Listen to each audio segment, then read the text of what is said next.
보물이 되는 지식을 찾아 떠납니다. 펼쳐라 보물지도! 보물지도! 와, 아니 제가 기가 쏙 빨렸습니다. 아니 이게 누구야? 네, 뉴페이스지만 익숙한 그분 허민님께서 와 오늘 보물지도를 찾아주셨습니다. 어쩐 일이세요? 네, 뭐 제가 내조를 하기 위해서 왔다고 말했으면 좋았을 텐데 그건 아니고요. 네. 오늘 또 보물지도에서 보물, 이제 보석 같은 어떤 내용들을 좀 캐가기 위해서 찾아왔습니다. 제 소개를 좀 드려야 될 것 같아요. 네, 그렇죠? 좋습니다. 네, 안녕하세요. 저는 KBS 미녀 개그우먼 허민이고요. 대구에 시집 와서 지금 대구에 또 살고 있는 대구의 며느리입니다. 야, 반갑습니다. 대구 며느리 좋습니다. 사실은 오늘 정말 허민 씨가 잘 나오신 게 오늘 주제가요. 경제 관련된 주제거든요. 아무래도 제가 봤을 때는 이제 경제권을 허민 씨께서 가지고 계시지 않을까라는 추측이 드는데 제 추측이 맞나요? 거의 뭐 제가 갖고 있다고 보는 게 맞을 것 같아요. 집에 이제 돈의 흐름을 제가 알고 있고 네. 이제 관리를 한다고 왜 웃냐고? 부부싸움 하고 싶어? 집에 가서? 그렇다고 하자고요. 네, 그렇습니다. 일단 경제권은 네. 이제 경제 흐름을 아는 거는 이제 제가 주축이 돼서 좀 알고 있다라고 네. 해주셨는데 그래서 아마 오늘 선장님 모시면 더 보물이 되는 지식 많이 네. 가져가시지 않을까, 또 집안의 평화도 같이 얻을 수 있지 않을까라는 기대가 됩니다. 그럼 바로 선장님 모셔보겠습니다. 선장님 나와주세요. 와, 반갑습니다. 예, 안녕하세요.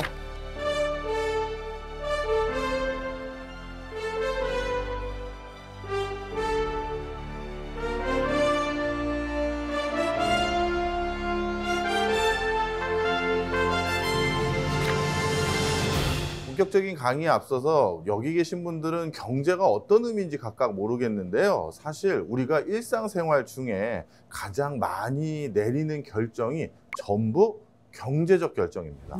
예를 들어서 오늘 아침 출근할 때 버스를 탈지 택시를 탈지 네.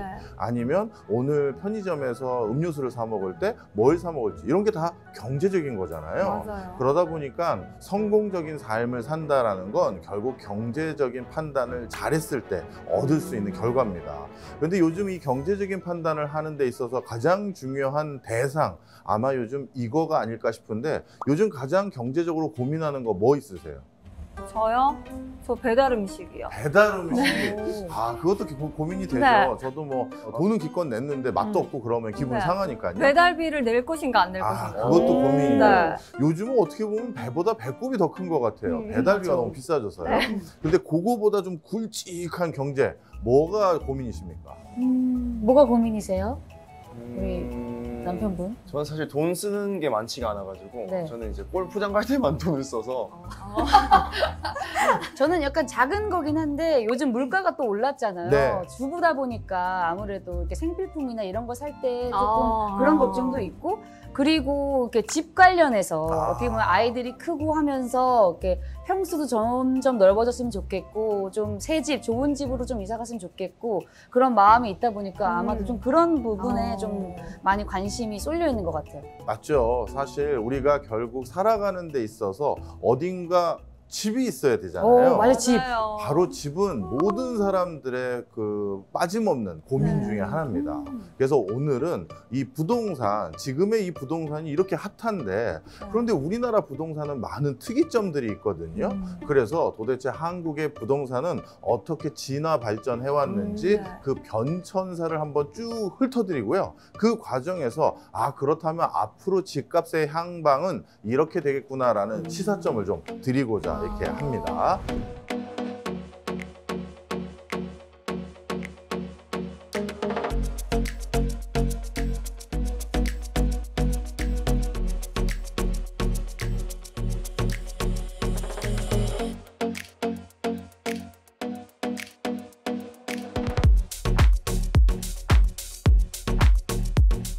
사실 우리나라의 대표하는 도시들, 이 도시들이 어떻게 형성됐는지를 보면서 우리가 중요한 시사점부터 얻으려고 하는데요. 우리 그 서울 있지 않습니까? 네. 우리나라를 대표하는 도시요. 이 서울이 국제적으로 상당히 경쟁력 있는 도시라는 거 모르셨죠? 많은 분들이 여름 휴가지 되면 뭐 프랑스 파리라든가 뭐 예를 들어서 런던이라든지 뭐 시드니라든지 이런 세계적인 도시들을 구경 가는 분들이 많으신데요. 사실 우리 서울도 세계적인 도시로 평가받고 있습니다. 세계 도시 경쟁력 지수라는 게 있는데요. 거기서 집계한 결과를 보면 지난 한 10년 동안 서울의 국제 도시 경쟁력 순위는 6등에서 8등 사이를 왔다 갔다 하고 있어요. 우와. 그러니까 전 세계 10대 도시 중에 하나다라고 해도 과언이 아닙니다. 자, 그런데 이 서울이 지금의 경쟁력을 갖게 된 가장 결정적인 계기가 됐던 사건이 있는데 사건이요? 뭘 것 같아요? 사건입니까? 예. 사실 힌트를 좀 드리자면 네. 이게 긍정적인 사건이 아니라 우리 역사에, 우리 민족에게 굉장히 비애가 됐던 사건인데 이게 오히려 전화위복이 돼서 서울이 국제적인 경쟁력 있는 도시가 될 수 있는 기회가 됐습니다. 뭘까요? 알겠다. 뭡니까? 두두두두두두두 전쟁? 정답이에요. 선물 주시나요? 맞아요. 200점! 선물 안 주죠. 우리 한국 전쟁, 6.25 전쟁 때문에 지금의 서울이 어찌 보면 경쟁력을 갖게 됐던 가장 큰 계기가 됐습니다. 자, 설명을 좀 드려볼게요.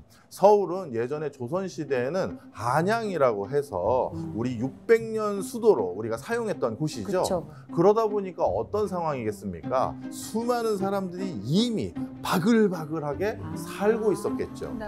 자, 그런데 이 바글바글하게 살고 있던 이 수도 서울을 뭔가 이제 현대적인 도시로 다시 재개발을 하고 높다란 어떤 마천루도 짓고 그리고 도시를 좀 더 현대적인 형태로 도로도 놓고 소방도로도 확보하고 이게 중요한데 네. 이렇게 대대손손 600년 가까이 살아왔던 사람들에게 갑자기 여기는 당신 사유지가 아니고 원래 시유지인데 당신은 여기서 노점하면 안 되니 저 뒤로 들어가시오 하면 그분들이 동의하시겠어요? 안 하죠. 안 하죠.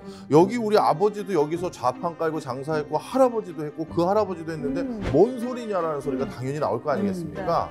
그래서 당시 해방 이후 서울을 뭔가 현대적인 도시로 다시 재계획을 하기 위한 대계획은 세웠는데 이 주민들의 협조라고 해야 될까요? 동의를 구하기가 어려웠습니다. 그런데 한국전쟁이 터지고 나서 어떻게 됐을까요, 서울이? 다 아수라장이 됐죠. 다 폐허가 네. 됐어요. 제가 국가기록원에 있는 사진을 좀 가져왔는데요. 네. 같이 보시면서 한번 말씀을 나누면요.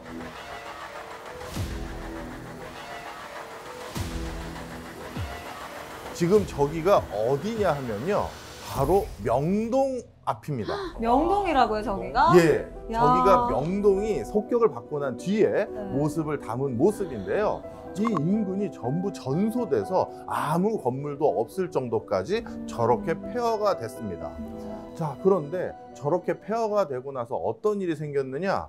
그 당시에 내무부 장관이나 서울시장님들이 저 부산까지 피난 갔다가 네. 먼저 올라와 봤겠죠. 북한군이 저 위로 올라가고 나서 다시 서울을 재건해야 되는데 아니면 서울이 어떤 상황인지 보러 왔는데요. 그 보러 왔더니 세상이 서울이 저렇게 돼버린 거예요.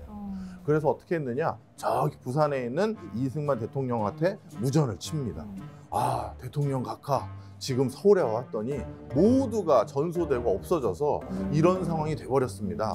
어찌 보면 지금 우리가 도시계획 원래 수립했던 것을 지금 할 수 있는 절호의 찬스가 됐습니다. 라는 의견을 제시한 거예요. 위기를 기회로 삼자. 맞아요. 네. 그랬더니만 당시 이런 논조에 동참하는 많은 정치가들이나 아니면 행정가들이 많았고요. 그래서 피난 갔던 사람들이 돌아오기 전에 적지 않은 구획들은 우리가 도시를 어떻게 계획할지를 수립해 보자라는 그런 계획을 최종 결정하게 돼요.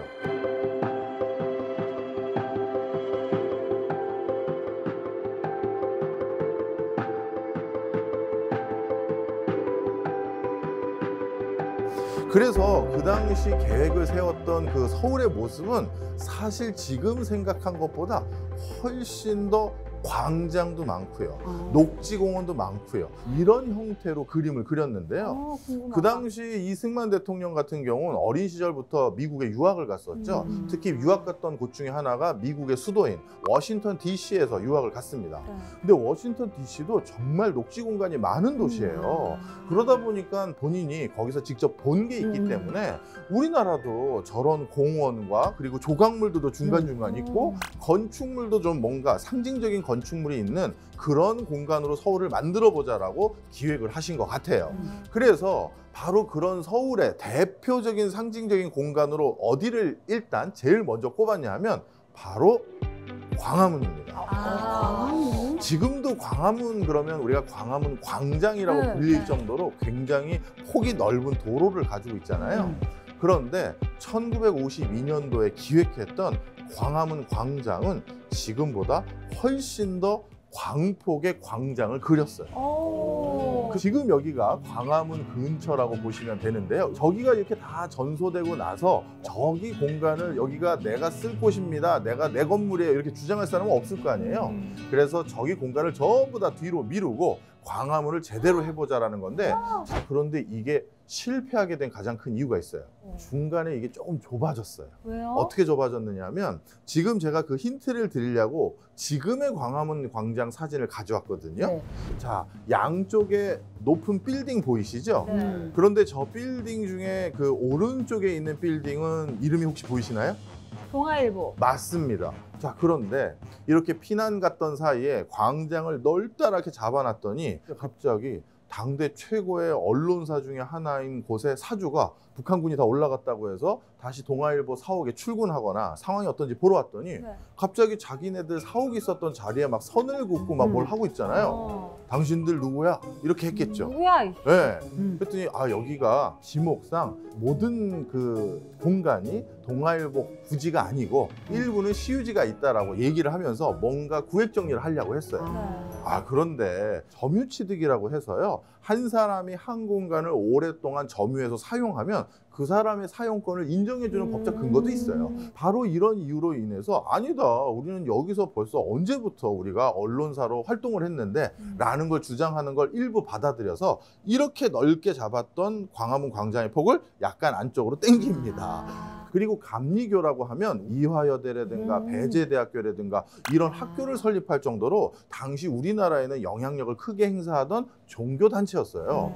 그런 곳에서 아니 여기가 우리 회관 있던 곳인데 갑자기 여기다가 누가 선을 긋고 이 회관 자리를 함부로 훼손하느냐 하는 요구가 있어서 또 조금 앞으로 또 땡긴 겁니다. 그래서 거의 그 라인에 맞춰서 줄이 잡혀버린 거예요. 자, 그럼 한번 여기서 돌아보죠. 만약에 이렇게 당대에 나름대로 설득력 있게 자신들의 권리를 주장할 수 있는 사람들이 만약에 없었다면 지금 광화문 광장은 훨씬 더 큰 폭의 광장일 수도 있겠죠. 그러니까 사실 저기에 저 같은 사람이 있었으면 넓어졌을 거 아니에요. 시간도 그렇죠. 안 먹혀서. 그렇죠. 네. 네. 누구세요? 나가! 나가! 네, 하고 바로 나가요. 예 하고 나오죠. 네. 근데 뭐 하시는 거예요? 여기서 드리고 싶은 중요한 메시지가 있어서 저 얘기를 드린 거예요. 네. 사실 전 세계적으로 누군가가 이미 오래전부터 털을 잡고 대대손손 사용하고 있었을 때는 그 사람들을 전부 바깥으로 이주해서 도시를 현대식으로 바꾸거나 도로를 넓혀서 교통난을 해결하거나 이런 게 실질적으로는 거의 불가능에 가까워요. 그래서 부동산이라는 게 한번 개발이 되고 나면 그리고 어느 정도 사람이 모인 공간 이렇게 한번 모여지고 난 뒤에는 뭔가 도시의 전반적인 대수선화를 할 만큼 큰 공간을 신규로 확보하기가 거의 불가능에 가깝습니다.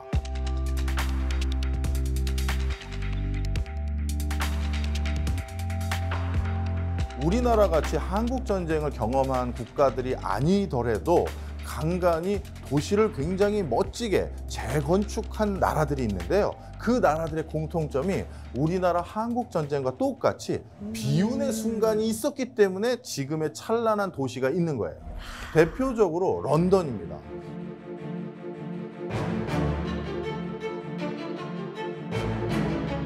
그 한 빵집 부엌에서 화재가 난 게요. 무려 이 불을 끄지 못해가지고 4일 동안 런던 전체가 불바다였어요. 왜냐하면 좀 전에 말씀드린 것처럼 런던이 옛날부터 사람들이 모여 살던 곳이기 때문에 소방도로도 없었겠죠. 그러니까 불 끄러 진입하기도 쉽지가 않은 거예요. 그래서 4일 동안 엄청난 어떤 뭐랄까요? 대화재를 경험하게 되면서 런던이 20%만 남고 다 탔습니다. 아니 빵집에서 불 한 번 났는데 도시가 80%가 탄 거예요? 그러니까요. 이제 도시민들은 이제 어떤 상황에 놓였을까요? 허탈하죠. 이제 우리는 어디로 가나. 맞아요. 우리는 어디로 가면 이제 뭘 할 수 있지 고민이 되겠죠. 그때 그나마 돈을 가지고 있는 정부, 국가가 그럼 이렇게 하자. 여기 땅에 대해서 내가 일부 보상을 해줄 테니 그러면 어떻게 그거라도 받고 가시겠느냐라고 했더니 저 그거라도 받겠습니다라는 사람들이 늘어나기 시작한 거예요. 그 당시 런던 대화재 덕분에 런던시에서 공원도 조성하고 뭐도 할 만한 공간을 그나마 살 수 있었던 거예요. 화재를 덕분이라고 말한다는 게 조금 그렇긴 한데. 어폐가 있긴 하죠. 예. 그렇지만 지금도 런던에서는요, 그 당시 런던 대화재 덕분에 야, 런던이 이렇게 멋진 공간이 됐다라고 자조적인 목소리를 내는 사람들도 많이 있습니다. 자, 멀리 유럽을 얘기할 필요 없어요. 우리나라 바로 밑에 있는 일본도 비슷한 경험이 있습니다. 일본 하면 또 자연재해가 많이 일어나니까.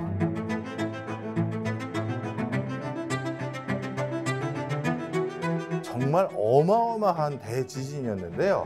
이때 도쿄 중심부에 어마어마한 면적이 또 다 전소돼 버렸습니다. 그때 도쿄도요, 워낙 많은 사람들이 이촌향도 현상이라고 부르죠. 지방에서 서울로 오는 그런 움직임. 바로 이런 움직임 때문에 그 지방에 있는 사람들이 도쿄로 많이 몰려들다 보니까 도쿄가 또 사람들이 너무 넘쳐나고 바글바글해서 무계획 그 도시가 자꾸 돼버리는 거예요.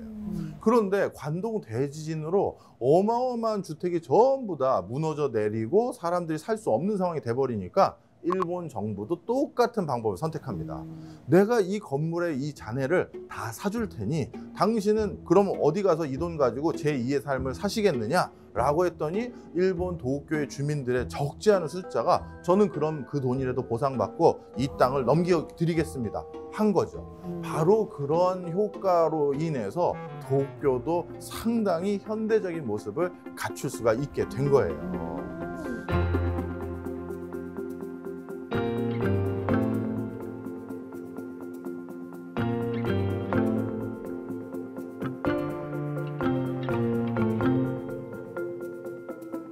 자, 그러면 여기 계신 분들에게 이렇게 한번 여쭤보고 싶어요.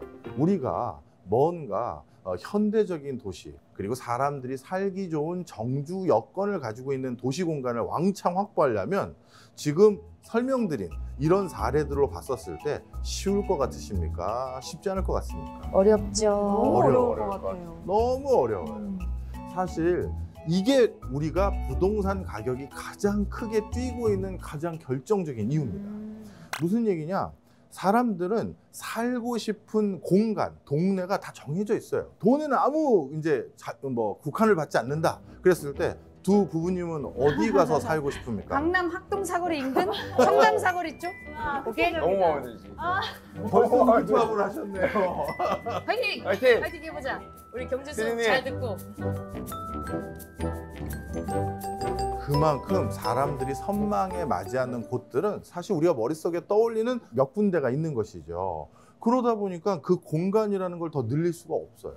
그리고 그러한 학군이 좋던지 아니면 쾌적한 어떤 쇼핑 문화가 있던지 이런 공간을 어딘가 대한민국에 또 하나 만들려면 그 근처에 엄청난 투자를 해서 정부에서, 국가에서 또는 지자체에서 어마어마한 도시 상황을 또 만들어줘야 되잖아요. 근데 그런 건 정말 쉽지가 않거든요. 그러니 결국 부동산이라는 건 다른 경제적인 물건과 달리 사람들이 더 원한데, 사람들이 더 좋아한다라고 했었을 때 거기에 수반되는 만큼 공급이 원활히 된다 안 된다? 안 된다. 그러면 어떻게 되겠어요? 가격이 뛰는 거죠. 그게 이제 가장 첫 번째 원인이다, 이렇게 보시면 되겠습니다.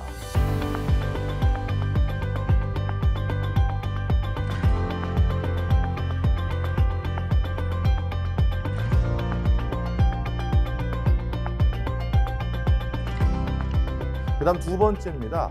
이렇게 옛날 집들이 많았던 그런 공간을 우리가 흔히 말해서 재건축, 재개발을 통해서 멋진 공간으로 바꾸면 되잖아요. 그런 것들이 우리가 지금까지 부동산에서 가장 뜨거운 감자였는데 그 재건축, 재개발은 우리나라에서 언제 누구로 인해서 제일 먼저 시작됐습니까? 이런 질문을 또 제가 제일 많이 받거든요. 재건축, 재개발 이거를 우리나라에 이렇게 붐이 일도록 유도했던 결정적인 인물이 있어요. 근데 힌트를 또 드리자면 네. 굉장히 의외의 인물이다.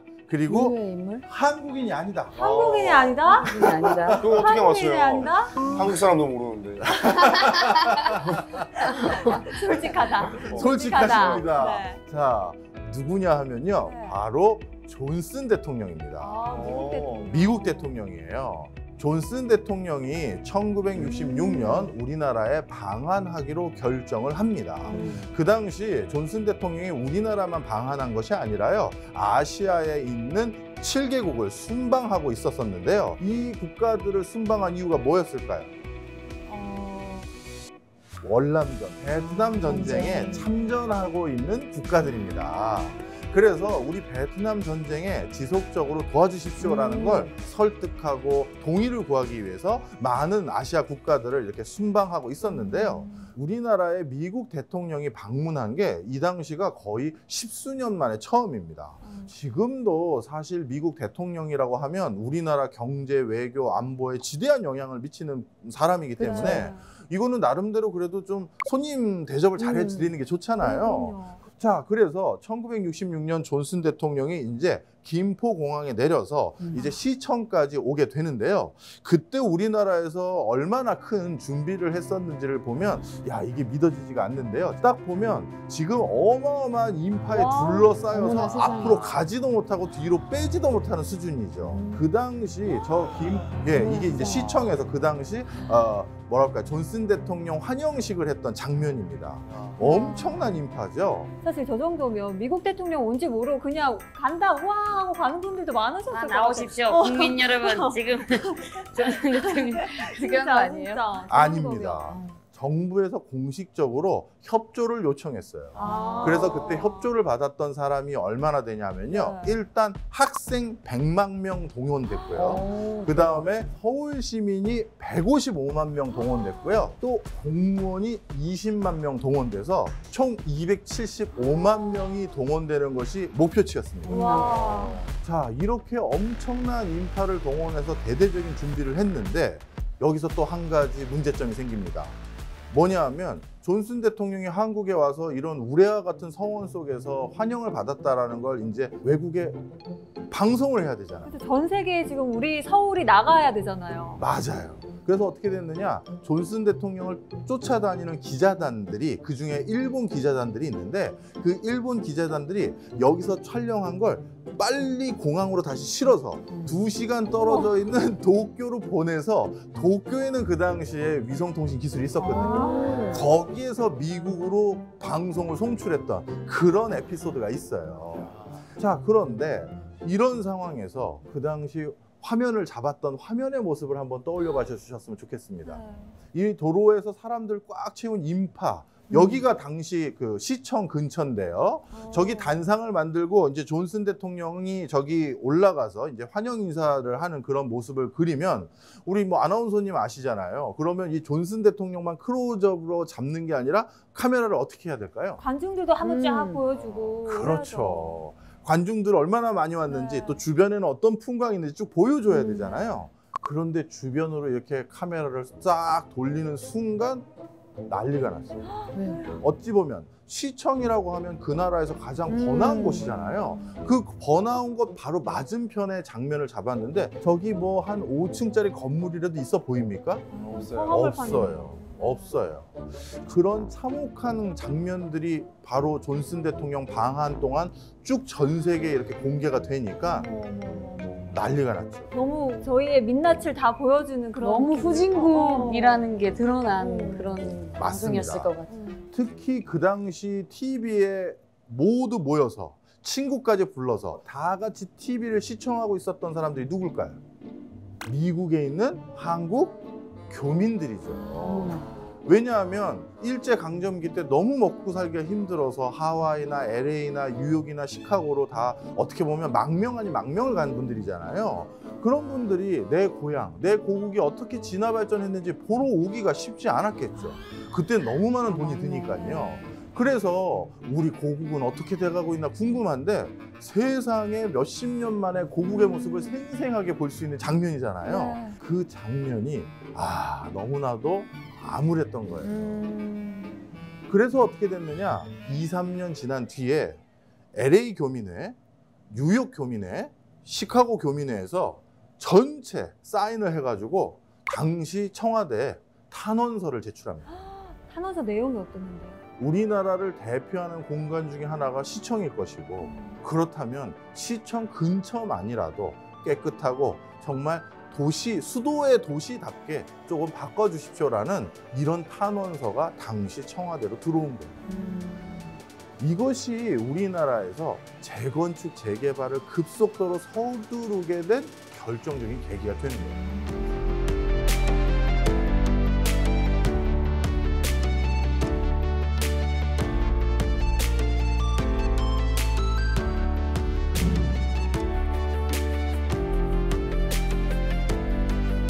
사실 전 세계에서 한국의 부동산 관련 정책 중에서 최고로 치면서 국제 회의를 가거나 컨퍼런스에 제가 참석하려고 외국에 가다 보면요, 외국에서 꼭 모범 사례로 한국을 언급하고 있는 부동산 분야가 하나 있습니다. 뭘 것 같으세요? 뭐지? 산림입니다. 산림. 산림. 네. 우리나라 산림 녹화 사업에 대해서 얼마나 높은 평가를 내리냐 하면요, UNFAO, 그러니까 세계 식량 기구라고 할 수 있는 곳인데요, 1차 세계대전, 2차 세계대전이 끝나고 난 뒤에 전쟁으로 인해서 많은 국가에서 산림들이 전부 불에 타서 전소되고 황폐됐는데, 이 산림을 완벽하게 복구하고 성공한 나라는 사실상 대한민국밖에 없다라는 보고서를 제가 자평한 게 아니라요, 네. 세계적인 국제기구에서 한국 말고는 없어요라고 보고서가 나왔어요. 자랑스럽다. 정말. 네. 아니 어떻게 산림 개발을 했길래 이렇게 음. 세계적인 칭찬을 받는 거예요? 네, 이것도 정말 우리 선조들이라고 해야 될까요? 선배들이라고 해야 될까요? 이분들의 성과가 정말 놀라운 수준인데요. 그 당시 우리나라가 얼마나 산림이 황폐해졌는지 볼 수 있는 곳인데요. 지금 화면에 저 갓쓰고 있는 분들 계시죠? 네. 저분들이 있는 저 공간이 서울 서대문구 무학재입니다. 그 무학재면 그 뒤에 인왕산이나 이런 산들이 보이는데 그 산이 지금 어떻게 돼 있나요? 민둥산. 맞아요, 민둥산이에요. 저 소 위에 지금 싣고 있는 물건이 뭔지 보이세요? 나무네.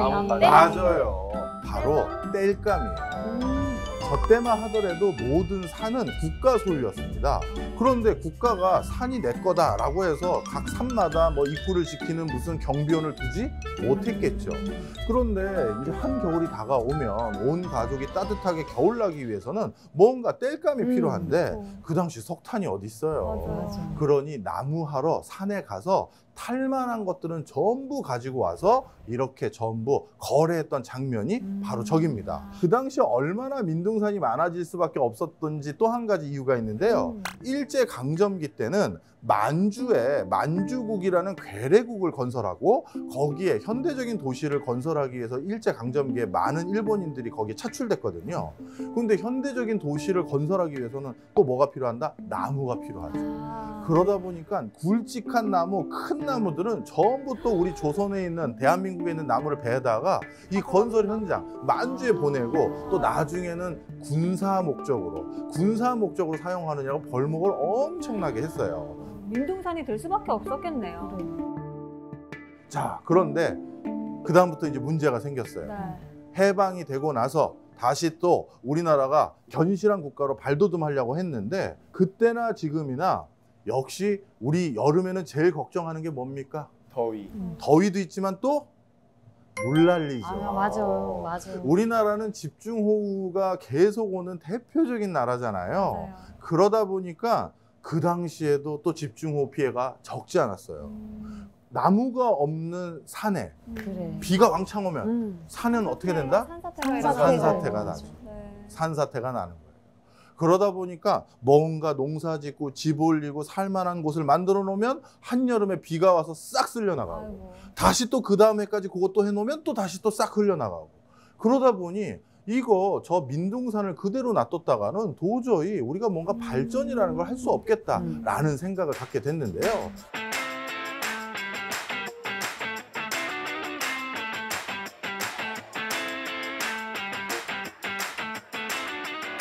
그렇다면 저 아무것도 없는 살림 저거를 어떻게 지금의 아주 푸르른 살림으로 바꿨는지 그 얘기를 이제 하나씩 해드리려고 해요. 우리가 그 당시에 나무 심을 돈도 없어가지고요. 네. 나무 심는 돈도 사실은 원조를 받았습니다. 아이고. 국제기구에다가 우리 나무 심으려고 하는데 돈 좀 주십시오. 나무 좀 살 수 있게 도와주십시오 했어요.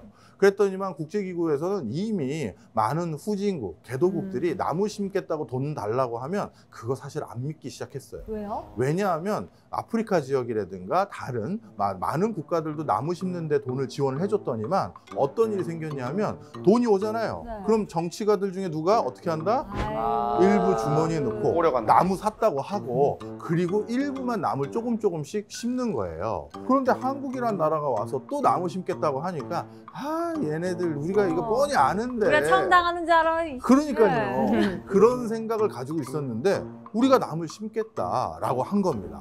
진짜 이거 니네 나무 제대로 심고 우리가 감시하러 갈 거다 이 소리까지 했어요. 네. 그리고 나서 어떻게 했느냐? 묘목을 심으면 그게 딱 자리를 잡고 딱 제대로 성장하는 비율을 활착률이라고 부릅니다. 100개를 심었는데 그중에 몇 개가 살아남았는지 그 비율이라고 보시면 되는데요. 우리나라에선 특이한 일이 생겼어요. 이 활착률이라고 하는 것이 100%가 거의 넘었어요. 오? 그럴 수가 있습니까? 특이하죠? 네. 자, 설명을 드리겠습니다. 이 당시에 얼마나 이거를 우리가 정교하게 나무 심기 위한 법과 제도를 만들었는지를 보면 놀라우실 텐데요. 나무가 심었는데 그 활착률이 좋은 동네의 공무원들은 특진을 시키고 포상금을 주기로 한 거예요. 잘했다, 진짜. 자, 그런데 여기서 끝이 아닙니다. 특진을 시키고 포상금을 주겠다 하더라도 다른 나라에서 이거 안 했겠어요? 했죠. 네. 그런데도 다른 나라는 산림녹화 사업에 성공을 못했죠. 왜 그랬을까요?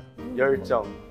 날씨나 이런 것들이 이렇게 땅이나 뭐 날씨나 이런 것들이 근데 이렇게 심어야 좋았나? 되니까.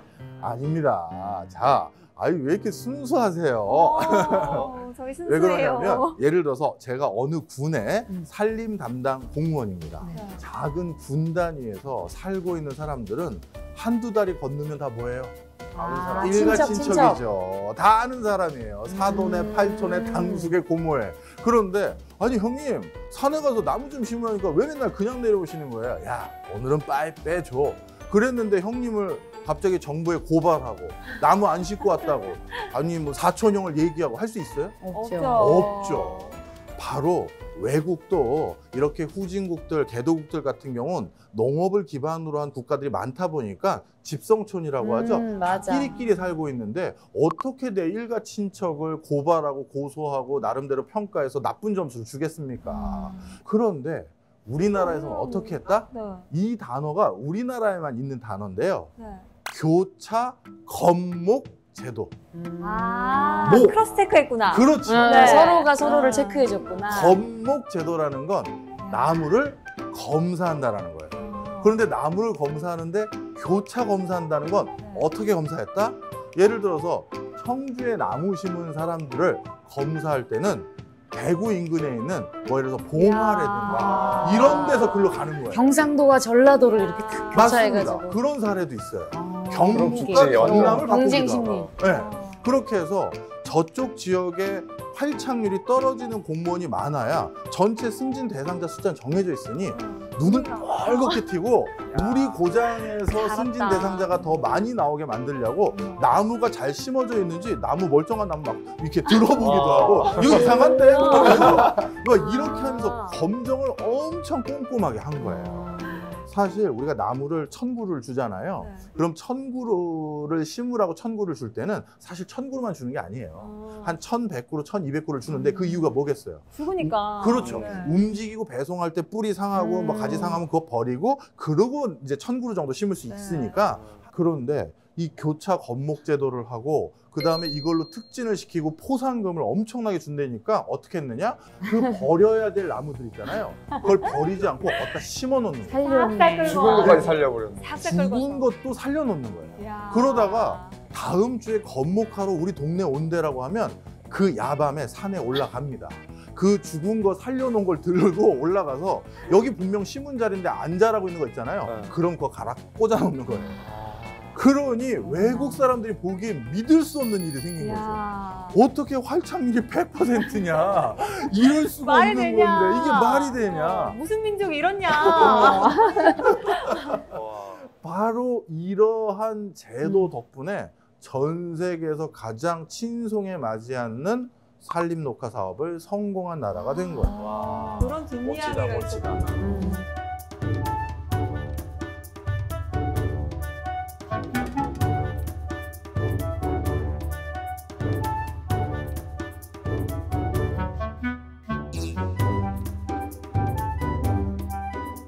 당시 저렇게 어렵게 산에 나무를 심으면 이 나무를 훼손할 수밖에 없는 안타까운 분들이 꼭 계셨어요. 아, 누구였을까요? 화전민 분들. 맞아요. 화전민들. 어떡해 그럼. 저게 그 당시 화전민 숙소입니다.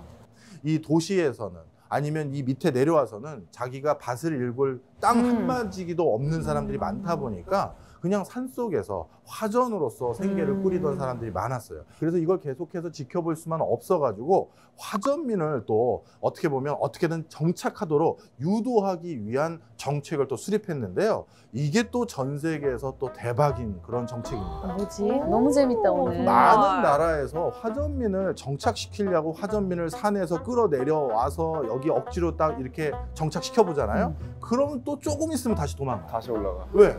여기서 먹고 살기가 힘드니까. 자, 근데 우리나라에서는 어떻게 했느냐? 자, 지금 저기 딱 보시면 공무원이 이제 화전민 이주 정책하면서 서류상에 있는 화전민 끌고 내려오는 거죠. 그런데 화전민이 도망갈까봐 누구 손을 꼭 붙잡고 있다? 아이 손 붙잡고 내려오고 있어요. 아, 좀 잔인한 거 아닐까요? 왜냐하면 애 놓고 갈 수는 없잖아요. 그래서 산에 내려오는 그 밑에까지, 산 밑에까지 내려올 때까지 애 손 붙잡고 꼭 내려옵니다. 아하. 그러면 제가 말씀드리고 싶은 게 아이 손 붙잡고 내려왔기 때문에 화전민이 다 정착됐다 그게 아니고요. 네.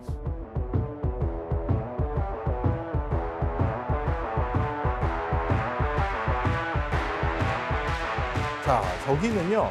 화전민들이 많이 거주했던 공간 근처의 장면인데 산비탈 보시면 여전히 나무가 하나도 없죠. 그러네요. 그런데 그 산비탈 밑에 있는 약간 오래된 구옥들. 근데 저 구옥들은 그 당시에는 첨단 집이잖아요. 저 집을 화전민들에게 줬어요. 안정적인 주거 공간을 제공했군요. 그렇죠. 그런데 집만 있으면 살 수 있을까요? 없죠. 밥 없죠. 먹어야죠. 밥 돈을 먹어야지. 벌어야지. 직업이 있어야 되는 거예요. 그래서 화전민들에게 직업을 알선해 줬는데요. 당시 대표적으로 화전민이 했던 직업이 환경미화원입니다. 그래서 환경미화원으로 근무할 수 있도록 관공서가 이건 일자리 제공할 수 있으니까요. 그래서 아버님들은 주로 환경미화원으로서 적어도 도시에서 또는 밑에서 정착할 수 있는 일정 기간 동안 일하고 싶으면 이걸로 생계비를 벌어라 이렇게 했고요. 그리고 어머님들 같은 경우는 텃밭을 일굴 밭을 아예 줬어요. 그래서 거기서 야채 같은 거 키워서 팔 수 있도록 텃밭을 아예 줬고요. 그 당시 정착촌에서 제공했던 건물인데 저게 지금도 봉화군이나 이런 데 가면 몇 개 남아있어요. 지금도 남아있다는 건 무슨 얘기예요? 그냥 허접하게 지은 건물이 아니라는 잘 거죠. 지었네. 바로 이처럼 우리가 나무가 계속 자라게 만들기 위해서는 그 나무가 계속 자랄 수 있는 경제적 환경을 만들어줘야 되는 거예요. 그건 첫 번째로 나무를 심는 사람에겐 나무를 열심히 심을 수 있도록 경제적 인센티브를 준 것이고, 나무를 자꾸 훼손하는 사람들에게는 이제 더 이상 나무를 훼손하지 않게 만들 인센티브를 준 게 또 화전민 정착 사업이었다. 이렇게 보면 되겠습니다.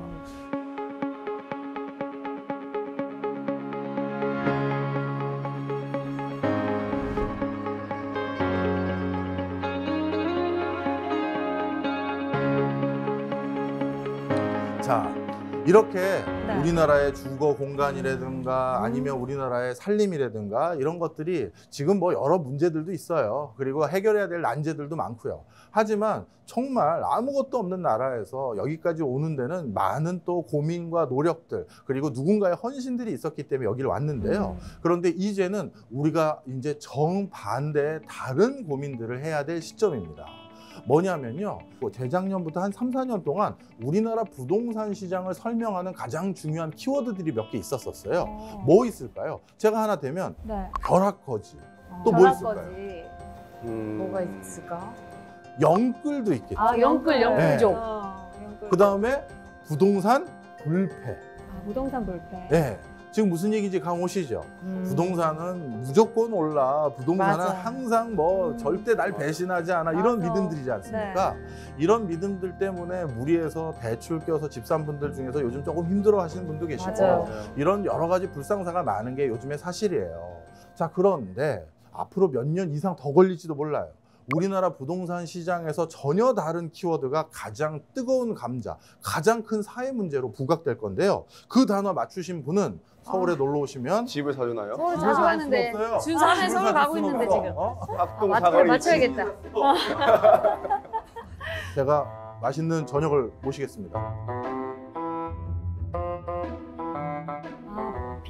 빈집? 빈집 문제? 정답입니다.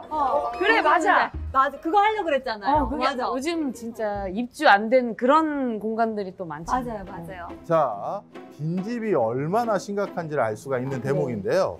2019년 기준으로 우리나라에 있는 빈집이 전국에서 무려 8.4%까지 올라왔어요. 10% 가까이 되네요. 예, 이게 2019년도 통계니까 지금은 당연히 10%가 넘었어요. 근데 아직도 계속 짓고 있던데요? 맞습니다. 그게 또 중요한 얘기예요. 이제 광역시도 빈집 비율이 10%에 육박한 상황이 됐어요. 보시면요. 자, 지금 전국의 시도별 빈집 비율인데요. 대표적으로 부산도 8%가 넘었고요. 그 다음에 세종시가 10%가 넘었고, 자, 그러다 보니까 이미 광역시에도 10채 중에 한 채가 비어 있는 거예요.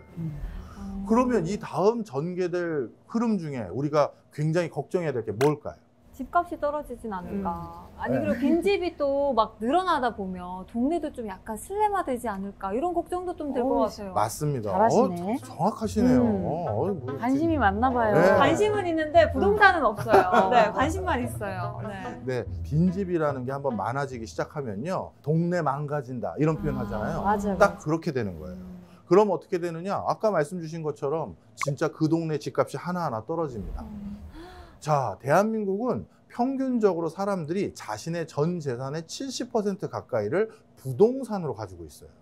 즉, 내 전 재산은 부동산이에요. 집 하나인 거, 있는 거죠. 근데 그 집이 만약에 이렇게 빈집촌으로 전락될 공간에 그 집이 있다면 내 전 재산이 어떻게 될까요? 점점 유실되는 거예요. 줄어드는 거죠. 그러다 보니까 이 문제에 대해서 지금 많은 지자체들이 아주 골머리를 앓고 있어요. 그러면 결국 제일 중요한 건 빈집으로 방치되는 걸 막아야 되는데 네. 이게 빈집을 관리하기가 아직까지 면밀한 제도가 수립됐다라고 보기가 어렵습니다. 저 궁금한 게 있습니다, 예. 선생님. 빈집의 정확한 정의가 뭐예요? 야, 이분 진짜 한번 서울 오십시오. 이렇게 똑똑한 학생이 여기 대구에 있었네. 반가울 수 있으니까. 외국 사람이 아니래요. 어디 사람이? 저 진주요. 아, 진짜. 네. 진주. 네. 대구 사람은 이래요. 사실 빈집에 대한 정의를 내리는 것도 명확하게 내려졌다라고 보기가 어려워요. 빈집이 뭘까요? 생각해 보세요. 한 달 동안 하루도 안 사는 걸 빈집으로 해야 될까요? 1년에 하루도 안 사는 걸 해야 될까요? 애매하네요. 애매해요. 예를 든 겁니다. 실제 네. 그쪽 지자체에서 그런 주장을 했다는 게 아니래요. 제주도 입장에서는 네.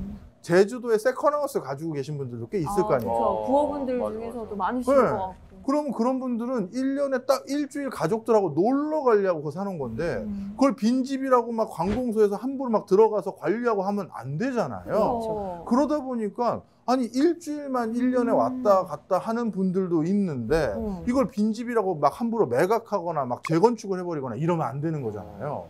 그러다 보니 지역적 특수성도 있고 다 다르다 보니까 아직까지는 이렇다 할 대안을 우리나라도 외국도 많이 뚜렷하게 나오진 못하고요. 나름대로의 빈집을 정의해서 그때그때 그걸 관리하고 있는 게 지금의 상황입니다. 자, 그런데 이러한 빈집 문제, 이게 정말 시급해졌어요. 제가 또 퀴즈 하나 또 냅니다. 두 분 이제 맞추셔야 돼요. 시, 군 단위에서 우리나라에서 빈집 비율이 가장 높은 시나 군 어디일까요? 빈집 비율이 가장 높은 시나 군? 네. 석탄군인가요? 이분은 진짜 네. 무슨 똑똑하네. 학위 쓰셔야겠네요. 아예 그런가요? 네. 쓸까요? 거의 장난이 아닌데요. 강원도 태백시인데요. 빈집 비율이 40%가 넘어요. 두 채 중에 한 채가 비어 있는 거예요. 와. 이게 우리나라의 현실이에요. 자, 그런데 빈집은 전염이 된다는 특성이 있습니다. 자꾸 옆집이 점점 더 비어지도록 유도하는 특성이 있어요. 그러다 보니까 어느 동네에서, 어느 지자체에서 우리 동네 빈집을 이 순간 지금 당장 막지 못하면 영원히 못 막는 현상이 생겨요. 무섭다.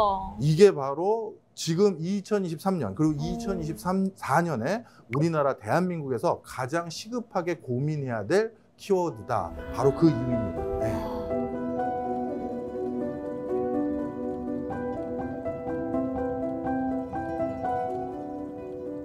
자, 그러면 이런 상황이 만약에 계속돼서 우리가 못 막았다. 네. 그럼 어떻게 될까? 이거를 알 수 있는 나라가 있습니다. 또 맞추실 것 같아요. 어딜까요? 저기 자기가 한번 맞춰봐. 나라. 바로 일본? 맞습니다. 여기서 바로. 여기서 맞. 일본은 전 세계에서 가장 먼저 초고령 사회에 돌입했던 국가들 중에 하나인데요. 그러다 보니까 지역 소멸이 엄청나게 전개가 됐어요. 그래서 어느 정도 수준이냐면 제가 기사 몇 개 가져왔는데요. 저출산 때문에 일본의 탈주범이 탈옥을 했는데 빈집이 많은 곳에 숨어들어서 일주일간 못 찾고 있다는 겁니다. 무슨 소리냐? 맞아요. 그 동네에 있는 몇천 채가 다 빈 거예요. 그 다음에 이게 더 충격적이실 거예요. 일본의 유명 관광지의 별장이 단돈, 우리 돈 10원의 매물로 나옵니다. 법정 화폐로 가장 낮은 화폐에 해당되는 건데요. 이렇게 1엔으로 유명 관광지 별장이 나와요. 이 별장 그러면 아유 옛날에 다 망가진 거 아닐까요? 아닙니다. 요즘 가서 살아도 아무 문제 없는 수준의 별장이 단돈 1엔에 매물로 나오는데 이것도 스토리를 간단히 설명드리면 이런 거예요. 일본 경제가 아주 잘 나갔던 1980년대 중후반 시절에 그때도 우리나라처럼 각 집들 중에서 좀 잘 사는 집들, 좀 경제력 있는 집들이 세컨 하우스를 두는 게 유행이었어요. 뭐 주말 펜션이나 주말 농장하는, 예, 맞습니다. 그런 곳들이 있었는데 그 아버님들이 이제 그 펜션을 자식들에게 물려줬겠죠. 그런데 자식들도 이제 은퇴할 나이가 돼버린 거예요. 그러니 아버지 때 물려줬던 펜션은 이미 좀 노후화된 것도 있고 나도 이제 경제활동 안 하니까 부담되겠죠. 그래서 어떻게 했다? 이걸 매물로 내놨는데 이 2차 베이비 부머 세대들이 다 비슷한 상황에 놓여졌을 거 아니에요. 그러니까 너도 나도 다 펜션을 매물로 나누니 안 팔리는 거죠. 저 정도로 일본은 빈집 문제가 훨씬 더 심각하네요. 맞습니다. 이래서 다시 말씀드리지만 지금 당장 빈집 문제를 우리가 해결하지 않으면 우리도 일본처럼 될 수가 있어요.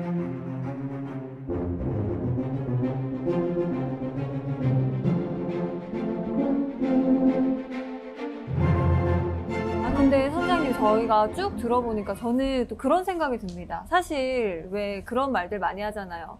이렇게 집이 많은데 내가 살 집 하나 없네. 이런 말들 많이 하잖아요. 근데 그러면서도 이렇게 빈집이 또 문제라고 하니까 이런 아이러니는 왜 발생을 하는 걸까? 이런 근본적인 생각이 들더라고요. 네, 바로 앞서서 우리가 제일 처음 했던 내용이 가장 중요한 답이 될 것 같습니다.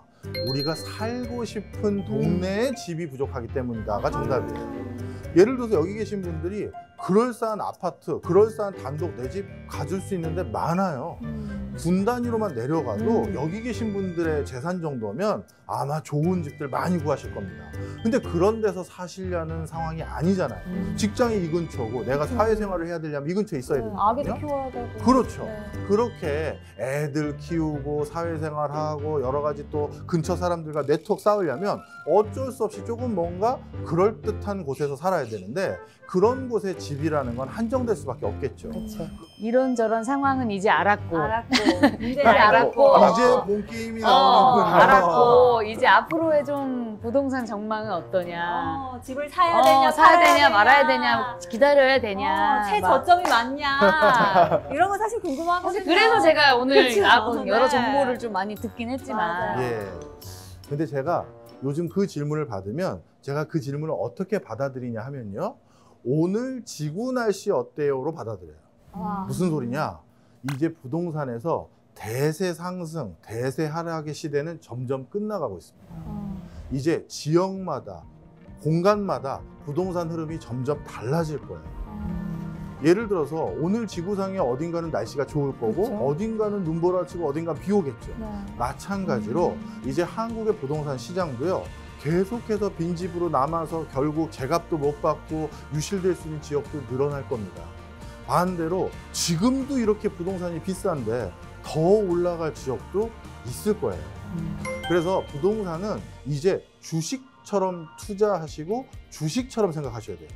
그러니까 진짜 면밀하게 보고 투자하는 것이 중요하지 이제 부동산의 대세 상승 하락은 아니다.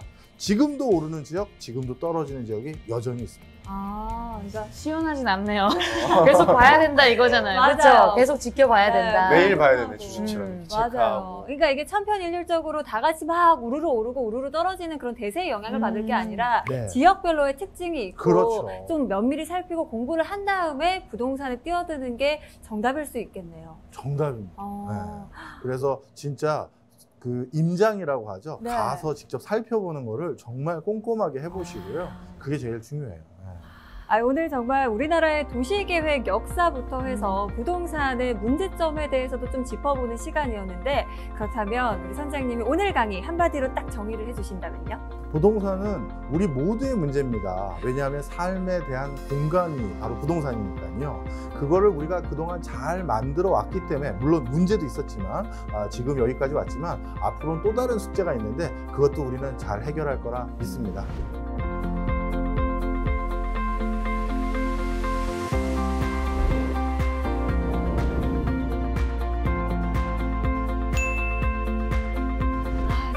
희망찬 또 답변으로 마무리를 해주셨는데 오늘 두 분 또 함께 하셨고 특히 허민 씨 네. 오늘 남편분 내조하러 오셨잖아요. 어떠셨나요? 오늘 정말 재밌었어요. 너무 한시도 약간 다른 생각할 틈이 없이 너무 쏙쏙 들어오는 강연이었고요. 오늘 와가지고 뭐 좋은 정보들 사실 이렇게 알고는 있었지만 빈집 많지. 근데 그거에 대한 추가적인 설명을 들은 적은 없거든요. 알아본 적도 사실 요즘 없고. 근데 오늘 정말 유익한 시간이었던 것 같고 부동산 시세를 당장 오늘 녹화 끝나고부터 계속해서 면밀히 네. 살펴봐야 될 것 같습니다. 오늘 너무 즐거웠습니다. 네. 좋습니다. 윤욱 씨는 오늘 또 옆에 모시고 같이 쭉 강의를 들었는데 어떠셨어요? 솔직히. 네, 저도 사실 경제라고 하면은 근데 들어가면 이제 경제란 있고 스포츠가 있잖아요. 경제는 항상 그냥 지나치는 곳이었어요. 스킵. 스포츠 전에 있는 난일 뿐. 그라는 그냥 바로 스킵이었는데 생각보다 조금 알아가면 재밌을 것 같은 그런 느낌은 있어가지고 한 번씩 들어가 보면 좋을 것 같다라는 생각을 했어요. 좋습니다. 오늘 우리 셋 다 좀 얻어가는 게 많은 시간이었지 맞아요. 않나라는 생각이 듭니다. 저희가 또 다음 시간에는 선장님과 또 다른 지식하게를 펼칠 텐데요. 기대해 주시고요. 또 여기서 인사드리도록 하겠습니다. 다음 주에도 찾아라 보물지도!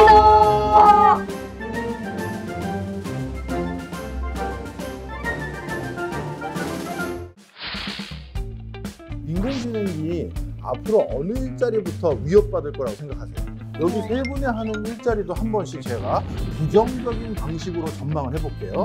대표적으로 아나운서님 같은 경우 저는 것도 없이 완벽하게 있는 거예요. 와, 너무 좋다고요? 이렇게 나를 본인 아니세요? 절지 않고 완벽하게. 코미디언. 코미디언도 마찬가지. 근데 코미디언도 되지 않을까요? 그럼 갑자기 막 이렇게 못하겠지. 이렇게 할 수 있을까? 갑자기. 인공지능 시대가 왔다. 그럼 우리 아이는 어떤 공부를 하면 좀 더 AI 시대에 경쟁력 있는 사람이 될까? 어떤 직업인지 구체적으로 한 몇 가지만 좀. 직업을 뽑아주셔도 한 좋을 것 10개 같고. 안쪽으로. 네. 10개 안쪽으로.